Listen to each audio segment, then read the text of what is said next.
the B Plus Wrestling Podcast. The Moose. You might not be an A, but you are a B plus. Check it out! Here we go! You wanna mess with us? 'Cause we're steady on the ground, steady on the ground. Good afternoon, ladies and gentlemen out there in the B Plus land. It's me, your B Plus man of mystery. How are you all doing, everyone? Welcome to the Major League Report, the wrestling podcast where we cover all the goings on in the world of Major League Wrestling. I know with the Major League Report, I should sound like a lot more official like. There should be some different music, some alarming music. Ladies and gentlemen, this is the Major League Report. But it's not what I do here. It's a little bit different. And we just cover all the goings on in Major League Wrestling, the fastest growing promotion in America at the moment until AEW come around. I'm going to stick with it. But this has been a very interesting week for Major League Wrestling. We had a very big episode. We've had some big news about the future for Major League Wrestling in terms of their partnership with The Crash. We've got the card for The Crash coming out. There is a lot of pawns being shifted. There's a lot of plays being made. And I'm just ready to get right into it and talk to you guys about what Major League Wrestling have offered us, this beautiful bounty they've offered us for this week. So without further ado, ladies and gentlemen, let's get right into it. Major League Wrestling Fusion, episode 76, main evented by the 2 out of 3 falls match for the MLW World Tag Team Championships, the Hart Foundation versus the champions, the Dynasty.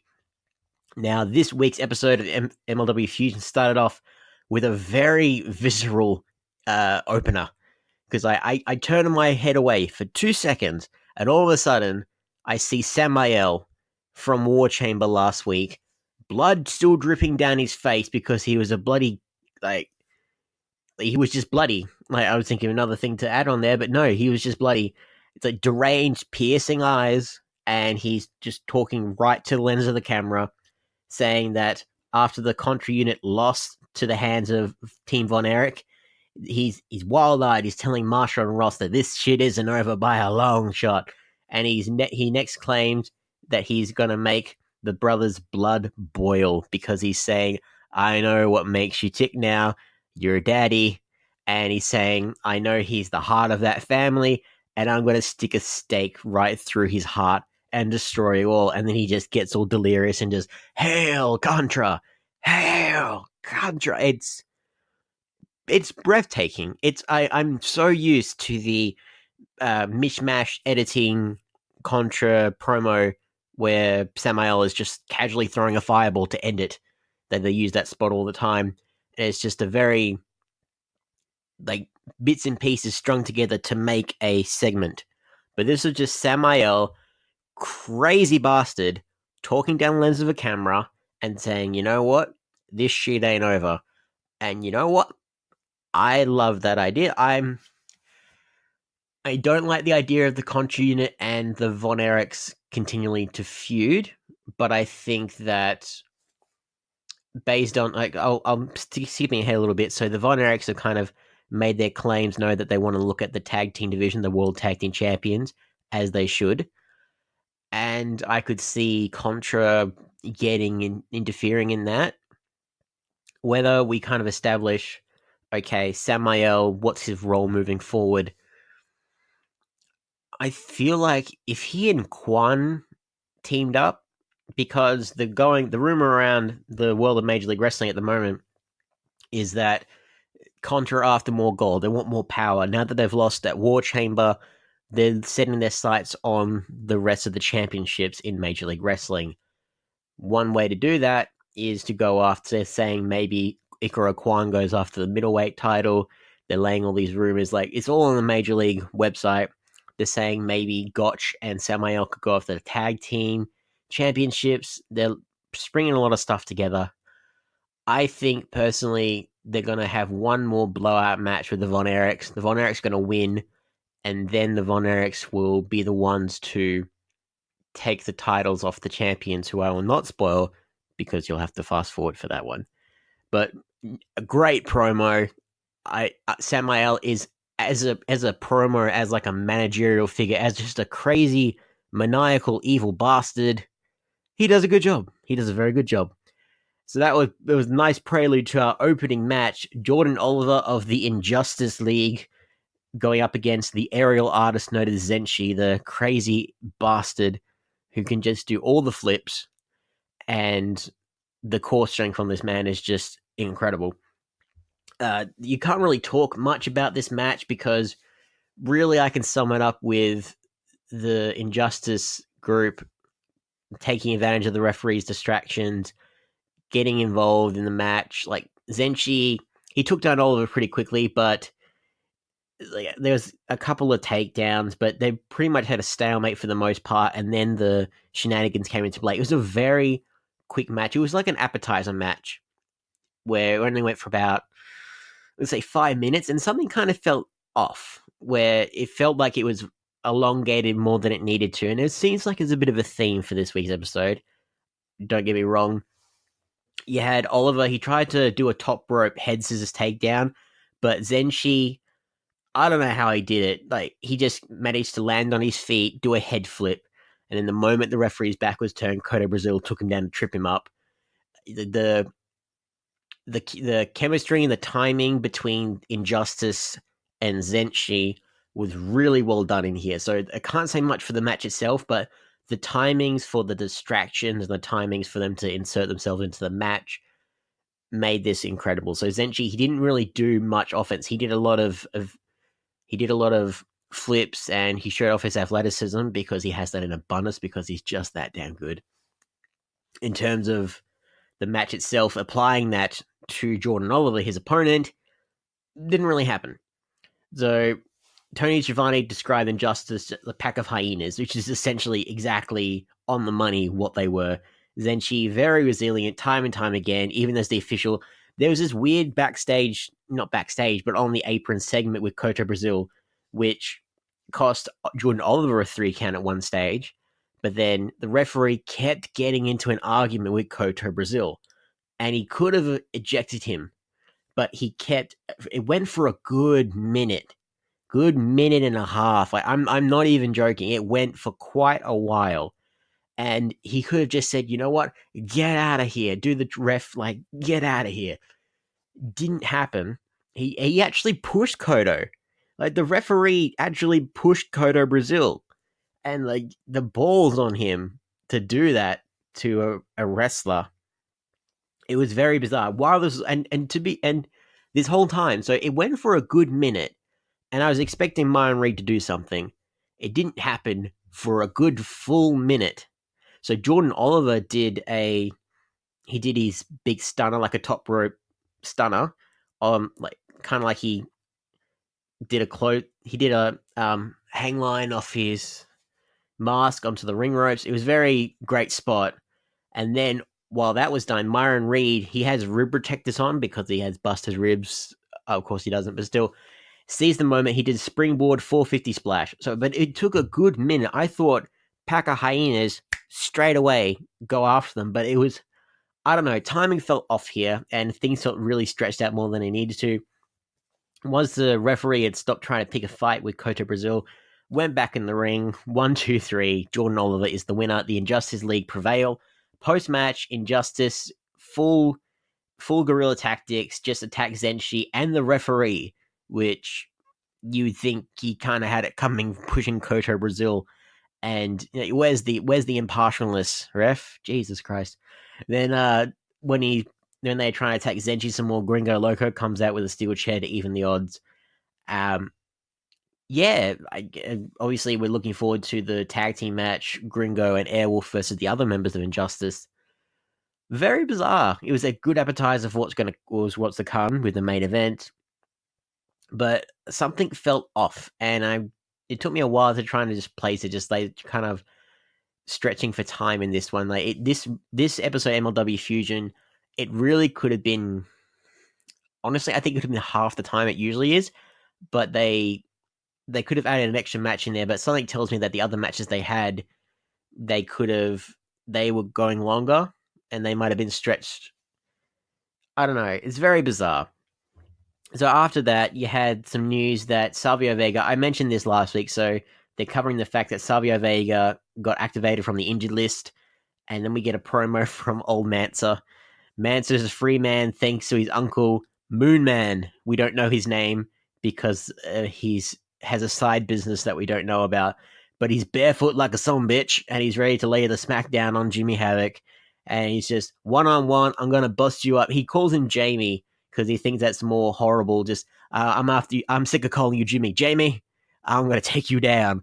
And I don't care where. I'm going to send you back to where you came from. Hell, UK, whatever it is. It's like, what's so bad about the UK?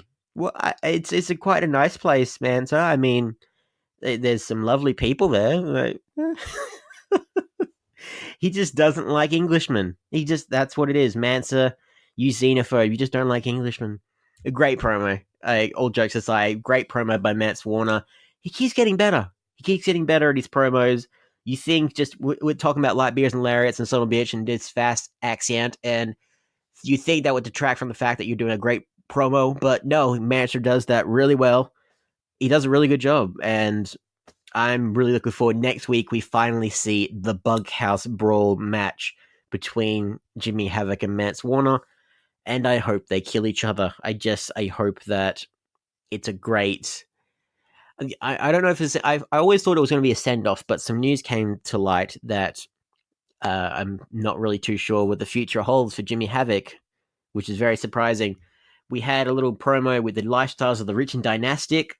We had Richard Holiday, one half of the World Tag Team Champions. I love the fact that when he addresses the fans, he calls them consumers. It's just a little thing, but it just separates him from MJF, where MJF will just call people just fat nerds and pieces of trash and stuff. But Holiday's just like, hello, consumers. It's just like, oh, you want to see what I'm doing? I'm just going for a workout. And he's saying he's doing a 6 a.m. workout, but he's doing a tanning session. So I guess that's a workout. But he's talking about how big of phonies the Fraud Foundation are, and he's going to prove that why him and MJF are the true dynasty in their 2 out of 3 falls match. As I mentioned before, you had Rich Burkini interviewing the Von Erichs, asking about who they think will win. So the Von Erichs, they said that the Hart Foundation should win, and they would love the Legacy versus Legacy match, which dream come true there. It'll be a big dream come true. We have time for it though, and something tells me that they more than they want the Legacy versus Legacy match, they would want the Dynasty to go up against the Von Erichs at some point before whatever the future holds for the Dynasty. I'm very curious there. We had a promo with Selena looking just gorgeous. That woman is incredible. But Selena is making fun of her cameraman, talking about her problems. She's talking about Jacob Fatu, her problems with Contra Unit, how she has to focus her energy onto that. She has 2 problems, the Contra Unit and Mance Warner. But then Jimmy Havoc's there and just saying, he responds to Mance Warner's bravado. He's saying that he'll drink Warner's blood. He's licking his lips. He's like full on just... You look like a pillock to me. I'm just going to be drinking your blood. And it's a weird promo. He's like, he's getting savage and savage, and he just kind of looks at Selena. As long as it's okay with you. It's like, he's getting permission. And Selena's into it. She's just like, so helpful. He's my favorite. Unlike you idiots, he's my favorite. She has the hots for Havoc. I'm calling it now. She has the hots for Havoc. Don't blame her. It's the accent. It's the English accent, man. That Bunkhouse Brawl match next week. Cannot wait. So we'll have the main event. Before we get into all the big goings on from the 2 out of 3 falls match, how about we have a little listen from our sponsors? Promotional consideration paid for by the following. Hey guys, just a reminder, if you want to hear all of these wonderful B Plus podcast episodes completely ad-free, make sure you head over to Patreon or Podbean, where we are the featured podcast this week. You can subscribe for as little as $1 a month, up to $10 a month, where anything you want to help us with, it really helps out. It's going to help us grow the site. It's going to help us redesign some things, and everything that we get through this and through the advertising as well is all going straight back into the podcast so that we can get Aussie Graps out there for the rest of the world to hear about, for the rest of the world to see, so we can grow this mission of watch global, support local, and build indie wrestling. So if you want to be a part of that and get some really cool rewards like call-in shows, bonus episodes, ad-free like I mentioned, then head over to patreon.com/theb+ and subscribe today. Hey everyone, just want to take a second to tell you about one of our new sponsors, Outbreak Nutrition. Outbreak Nutrition are creating supplements for survival, sharper minds, quicker reflexes, all the energy you need to take your performance to the next level, whether that be on the field, in the gym, on the gaming field. That's right, they have specifically designed gaming supplements as well to help you focus on those late night sessions. They even sell coffee, you guys, at Outbreak Nutrition. You can get coffee pods, you can get coffee beans, you can get supplements for the bedroom as well if you want to enhance your performance there. These are performance enhancing supplements for every aspect of your life, specifically designed by gamers, for gamers, to stay fit and healthy in the gym, to stay sharp and focused on the game, and to dominate in all areas of life. So check out OUTBREAKNutrition.com, and for being a listener of our podcast, they will give you 10% off your order when you enter the code B+. That is BPLUS at checkout. So make sure, if you want to stay on top of your game, if you want to take your performance to the next level, OUTBREAKNutrition.com, enter the code B+ at checkout. Coming back, guys, we see MJF and Richard Holiday begin their bout with mind games against the Hart Foundation. They do a few rounds of rock, paper, scissors. The Harts were quick to break up the hijinks. I mentioned earlier in the podcast about things being elongated. This 2 out of 3 falls match went for a good 20-25 minutes. And a good 5 minutes of that was the Dynasty just doing nothing. Rock, paper, scissors. We did big introductions, so not the usual introductions. So we introduced Tim Bar, the great Tim Bar. He introduced members of the team individually, but not just say Richard Holiday, MJF, the Dynasty. He did introducing first Richard Holiday, introducing his partner MJF. These are he really stretching out everything, and I don't know why. If they were stretched for time and they wanted to make a fill for time, give MJF the microphone. He does it all the time. He's more than capable and more qualified to just tease the absolute crap out of the audience. I don't know why they didn't do it. It baffled me what they were doing here, and this 2 out of 3 falls match could have been half the time. It could have been a quarter of the time. Very, very stretched out. Not your typical 2 out of 3 falls match. So this one, no one really went for a pin attempt, and it baffled my mind how no one will. It was it's like their tables match. I'm expecting big blowout matches here between the Dynasty and the Hart Foundation. This feud, this shit should be bubbling. They should be hating each other at this point. It's not happening. It's really not. It's exactly like their tables match where the Hart Foundation just beat the absolute crap out of the Dynasty. They didn't even go for the tables, and all of a sudden, Hammerstone just gets at a table and just oh yeah, it's a tables match. Win. This is pretty much it, where Teddy, and I love this as well. So they were brawling on the outside. The bell didn't even ring. Teddy kind of, and commentary just will someone please ring the damn bell? And Teddy rang the bell off of MJF's nose to unofficially start the match. And commentary are thank you, Teddy. He's so thoughtful. It was a little funny segment there.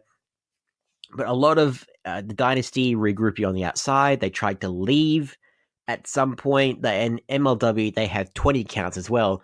So the stuff on the outside is far longer than the usual stuff in other promotions. Teddy Hart, you have the stats on both the teams. You have the Hart Foundation. They are more your strong style, hybrid style of tag team. But you have the Dynasty, who are very technical. Teddy used a lot of his technical moves to isolate MJF on the ground, which was right in MJF's wheelhouse. He was making fun of the referee while he was in a submission hold, calling him an oaf, calling him a piece of trash. you don't get this from anyone else. It's incredible. But Davey Boy, he showed that kind of bulldog mentality because he focused on the left arm of Holiday. So like they tagged the two teams, they tagged their other opponents in, the other partners in.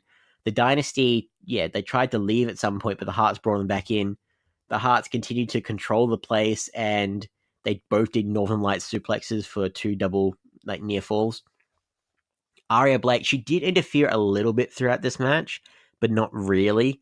You had MJF use her as a shield once, and she did try and claw out Teddy Hart's eyes, but then what he did, he bit her hands, and then she didn't really do anything after that. It's very surprising. I thought we'd see her insert herself more, but she was being a respectable valet and just like just sitting at ringside, which fair enough. No one wanted to go down for the first fall. Like I said, it was 20 minutes or so. Davey Boy hit Holiday with a power slam and a diving headbutt sequence, and like you had Holiday kick out of that. But the first fall, I should say, so Holiday hit Davey with a stunning jawbreaker, and then they both butted heads. From the camera angle at first, it looked like he did a shoulder block, and Davey Boy fell, but it was actually like they both hit heads. And they're both woozy, they're both falling, and Richard leaned on the ropes to recover, but MJF pushed him onto Davey Boy, like strategically, and shoved him onto Davey, and that was the pinfall. 1 point to the Dynasty. Even like Teddy he could have broken it up, but he kind of looked at it just like, was that an actual pinfall? He's just like, the fuck? He's no joke. It was a very awkward sequence, and something felt off this entire week of wrestling. And one of the things I love about Major League Wrestling, so they actually said they need a 30-second break for the 2 out of 3 falls match. Haven't seen that in many 2 out of 3. Like, it might be an unwritten rule with some 2 out of 3 falls matches if you've seen WWE of late, where they'll go to commercial break for the first fall to help recover. But the fact that they were so open about it, I love that. I love that so much. Just that little touch of just like, and now the teams will have a 30-second rest period. Loved it. The moment the second break finished, MJF being cocky, trying to beat up Davey Boy some more, thinking that he's still like passed out essentially, but Davey Boy, he pissed off now. Big Boy pissed off. And eventually he started powering out, and he kept battering MJF in the head with the turnbuckle. And then he tagged in Teddy Hart, he went to town. He got the hot tag, Canadian Destroyers, lung blowers. Teddy did his big top rope super Canadian Destroyer. Then he hit a springboard corkscrew. No one sells the Canadian Destroyer quite like MJF. I don't know if it's just because they've been working together so much, but MJF, he sells it so well, he just naturally flops after it, and it looks so good. It doesn't look realistic, but it looks so cool. After the big top rope Canadian Destroyer and the springboard corkscrew, the Hart Foundation actually get their own pinfall as well. So both teams are tied 1-1. And MJF is passed out. 30-second time break, doesn't matter. He's passed out. And you would think you'd have Teddy Hart actually go for the pinfall. Like, okay, he's passed out. But he wanted to inflict some more punishment. He wanted to do his big hammerlock delayed DDT. Holiday stopped that pretty quickly. The referee got distracted by Davey Boy and Holiday brawling, and this left Teddy vulnerable because who would crash the party but Austin bloody Aries, you absolute twats, delivered a nasty brainbuster onto the apron that put Teddy out cold. No one pinned him, and this is the interesting thing. I mentioned how elongated this was, and I mentioned the time, how MLW does a 20 count. MJF is passed out at this point. You had Davey Boy and Holiday brawling on the outside. The referee starts counting for a while, and sure enough, like you have Davey Boy, he realizes the referee's counting. He's just like, oh shit, runs to Teddy, tries to get him in the ring by force. Not happening. And the 20 count, I never ever thought I would see an actual count out victory in a 2 out of 3 falls match, first off. But in Major League Wrestling, 20 seconds, 20 elongated seconds. Yeah, and that's how that is the Dynasty's first successful defense. A accidental headbutt and a 20 count. Your tag team champions, the Dynasty, it had to happen at least. They had to have one successful defense at least. They're really selling the fact about Teddy Hart getting brain busted. They're saying how on the website how medical staff are actually looking into how serious, like he couldn't move at one stage. It got pretty serious, right? They're saying possible spinal injury. It looked ugly, right? It's pretty shocking to watch. You actually need to check it out for yourself. And Aries is a notorious figure. He wants the middleweight title. He's made no qualms about that since he's been a part of Major League Wrestling. And yeah, I'm calling it. The dude is taking the middleweight title. He needs to take the middleweight title. Teddy, he's not really doing anything right now. And like the Hart Foundation are kind of slowed down a bit, especially with this feud with the Dynasty. You need someone with a little bit more spring in their step at this point to actually defend the belt. And who better than Austin Aries? Capable, divisive Austin Aries, but still. We ended this episode with the medical staff checking on Teddy Hart, checking how serious it is. Davey Boy's just pissed off and helping his team get to the back. And that was the episode of MLW Fusion. Very weird. Like I said, a lot of pawns being moved, a lot of interesting plays being made, especially with the Dynasty. The fact that they won in such an unconvincing fashion, but they still won. Heel victory, if ever there was one. I don't know. Again, I've been saying this the past few weeks. I don't know how long the reign's going to last, and these are tapings, mind you, but it's at some point, like I don't want to see them just get stripped. I want to see them lose them to an actual credible team, whether that be the Von Erichs, and then you can have the Von Erichs and Contra feud over the gold. Maybe I like that.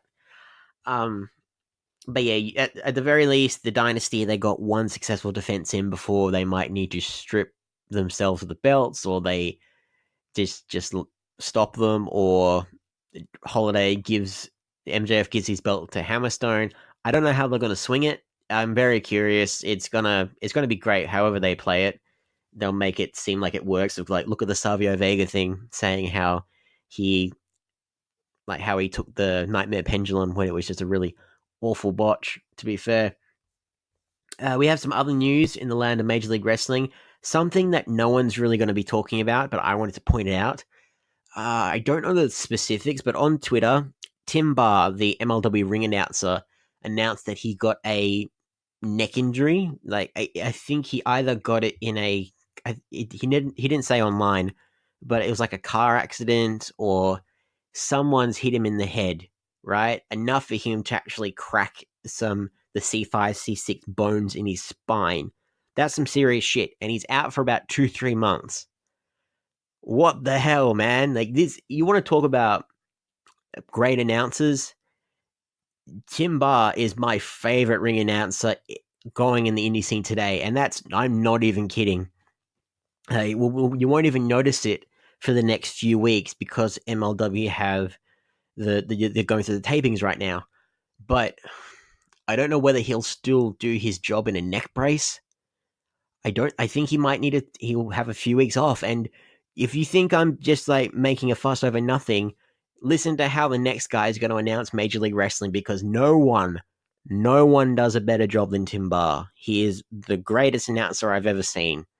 And he's something that more non-wrestling stars should aspire to. So you're going to feel the loss soon after the tapings finish if he doesn't recover in time by then. He says he's going to be out for like 2-3 months.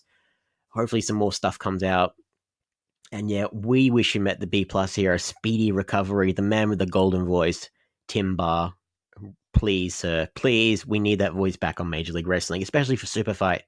God, cannot imagine him without Super Fight. We have some news about the MLW and the Crash card set booked for October 5th in Tijuana. Very interesting matches. Like, not everything's been announced yet, but we have a few things here. So we have Triple Amenaza versus Haraganes. I apologize for butchering the name. A Tijuana street fight between Jimmy Havoc and Damien 666 versus Mance Warner and Savio Vega. So I'm assuming that he is a brother or a uncle, like somewhat. He's related to Bestia in some way. I thought Jimmy was done after the bunkhouse brawl. Okay, it's been so because you have AEW with the tapings, but granted, this is in Mexico, so Jimmy can still do dates on behalf of MLW in Mexico.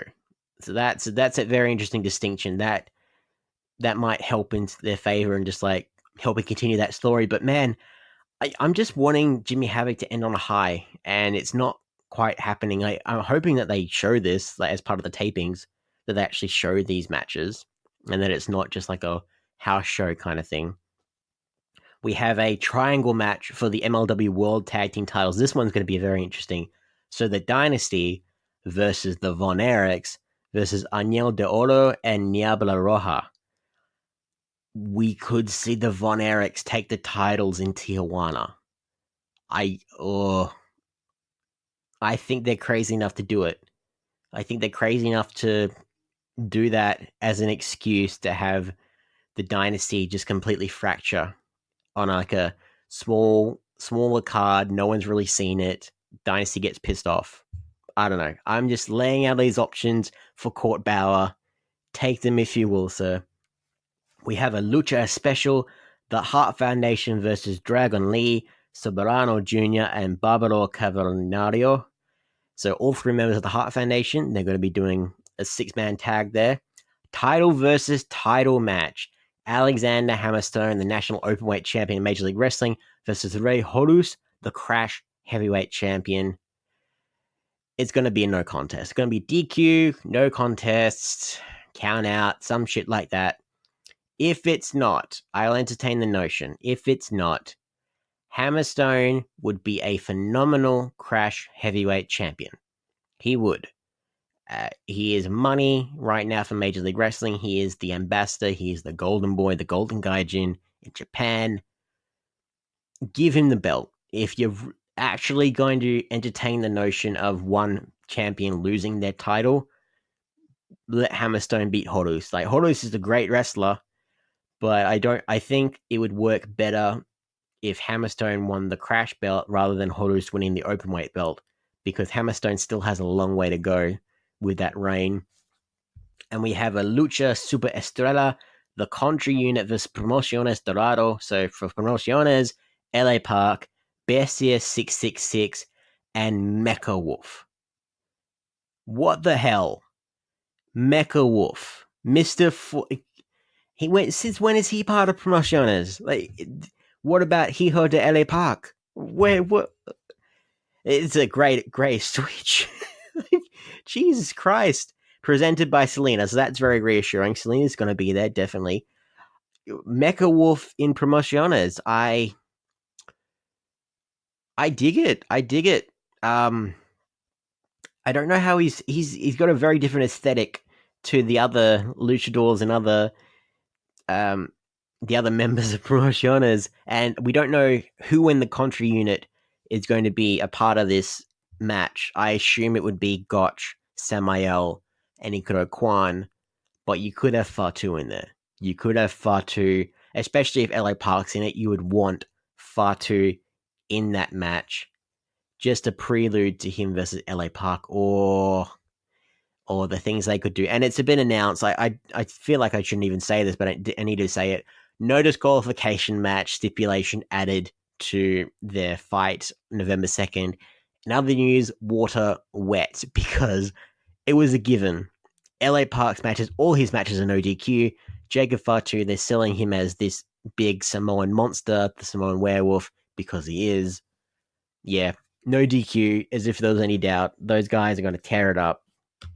We have some other news in the world of Major League Wrestling. So they're hyping up Dominic Greeny still. They're really going for like him coming to MLW. The amount of hype for him versus his debut matches against Ariel Dominguez, I'm expecting like a 2-minute fight. Like no joke.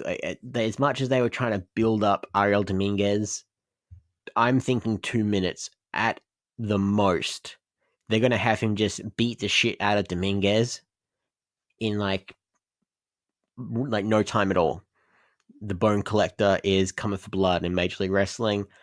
And yeah, I think it's not going to last long. We have some news for MLW Blood and Thunder. One of the matches announced is Davey Boy Smith Jr. versus Tom Lawler. So that will be November 9th in Orlando. I'm very curious about that. Especially with, you have Hammerstone entertaining the idea of him giving Davey Boy a rematch. Continuing that story. I did actually say like I kind of wanted the Heart Foundation to win this match in MLW. But I realize now, because then Davey Boy is in 2 title pictures for the tag belt and the openweight belt, wouldn't really work. So makes sense that the Dynasty would win their match for the main event in the latest episode. This could be in like a number 1 contendership for the openweight title. We could have a big swerve and have Tom Lawler go after the openweight title. Like, it would be something different. It's like fresh, Lawler versus Hammerstone.